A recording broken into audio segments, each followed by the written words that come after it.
Hello po sa inyong lahat mga ka-crypto. Ako po si Pinoy Crypto Trader at sa video na ito ay atin pong pag-uusapan ang tungkol sa balitang ito sa mga meme coins na ito.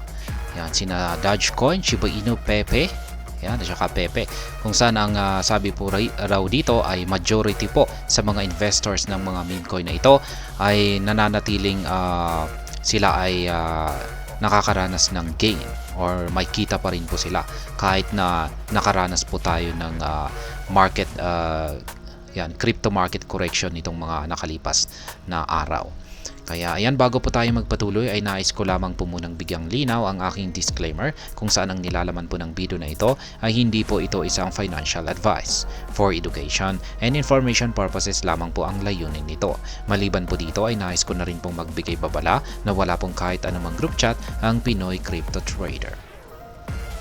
Yan, ang sabi rito ay most investors who bought meme coins, Dogecoin, Shiba Inu, and Pepe continue to stay in profit despite a correction sweeping the crypto market according to analytics firm Into the Black. Kaya yan, base po sa datos na inilabas ng analytic firm na si Into the Black or ITB, yung mga investors daw po ng mga meme coins dito kay Dogecoin, Shiba Inu at saka si Pepe ay nananatili pa rin daw po sila.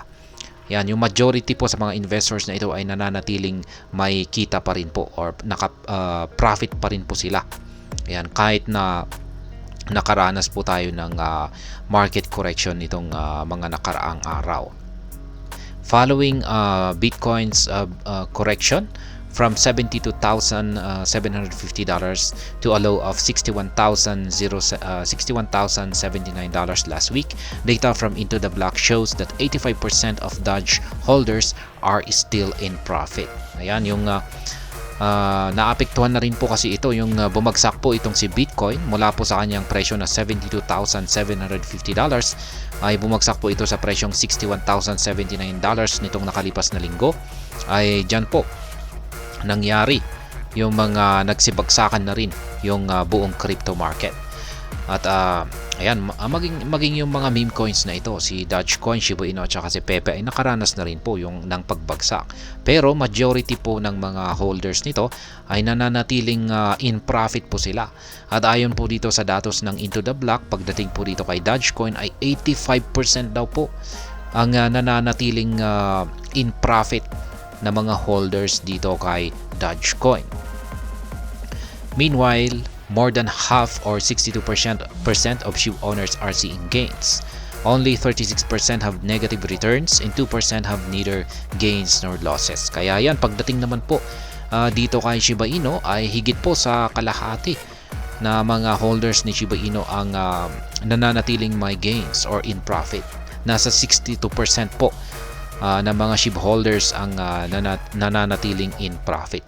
Samantala ay nasa 36% yung talagang talo talaga, yung may talo ay 36%. Kaya in comparison, ayan, 62% na panalo tapos 36% na talo ay ayan, more than half po yung nananatiling may gain dito or nananatiling in profit dito kay Shiba Inu. 2% lamang po yung yung nasa neutral or yung wala silang talo or wala silang panalo. Pagdating naman po rito kay Pepe ay 69% are profitable, 28% are underwater, and 3% are at break-even point. Ayan. Pagdating naman dito kay Pepe ay 69% naman po ang in profit po ng mga holders, samantala ay 28% naman po ang talo. Ayan, 3% naman po yung break-even sa kanila. Kaya ayan, in comparison ay 69% na panalo at 28% na mga talunan ay ayan. Ibig sabihin ay mas marami po sa mga Pepe holders ang nananatiling in profit ngayon. Ayan, outside the meme coin sector, many investors are sitting on losses, including holders of Cardano, Polygon, and Litecoin. Samantala, yung mga hindi po mga meme coin, ayan, yung mga talagang altcoins, ayan, kung pag sinabi mo natin mga altcoins, ay ito po yung talagang may mga established at may mga utilities po talaga ang mga ito. Katulad ni Cardano, Polygon at saka si Litecoin ay ayan, majority po sa mga investors ay nakakaranas po talaga ng losses. Yan, or pagkatalo. According to Into the Block, only 39% of ADA holders are in profit, while 55% are in losing money and 6% are break-even. Of the Matic owners, 14% are in the green territory, 80% are in the red, and 6% are neither gaining nor losing profits. As for Litecoins, 37% are in profit, 49% are sustaining losses, and 14% are break-even. Kaya yan, base po ulit sa datos ni Into the Block, pagdating po kay Cardano ay 39% po sa kanila ay in profit lamang po, at 55% po sa kanila ang talunan. Kaya in comparison ay yan, mas malaki po. Yan, 39% na panalo, yan, at saka 55% na talunan. In comparison ay mas malaki yung mga talunan na holders dito kay Cardano. Pagdating naman po dito kay Polygon or Matic ay 14% naman po ang panalo, yan, sa kanila. Pero nakakagulat po yung kanilang talunan dito, 80%. Ang laki ng mga talunan ngayon dito kay Polygon or Matic.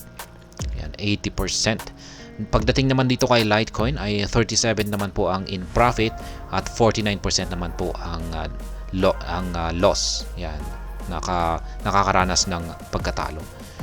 Kaya ayan, pagdating dito kay Cardano, Polygon at saka Litecoin ay mas nakakalamang po yung mga talunan dito. Mas maraming nakakaranas ng talo dito kumpara sa mga meme coins natin dito na sina Dogecoin, Shiba Inu at saka kay Pepe. At ayan, hanggang dito na lamang po tayo sa video na ito. Sana po ay inyong nagustuhan ang aking paliwanag dito. Kung inyo po itong nagustuhan, pag-i-click lamang po ang like button nito. Para naman po sa mga bago lamang dito, kayo po ay aking inanyayahan para mag-subscribe.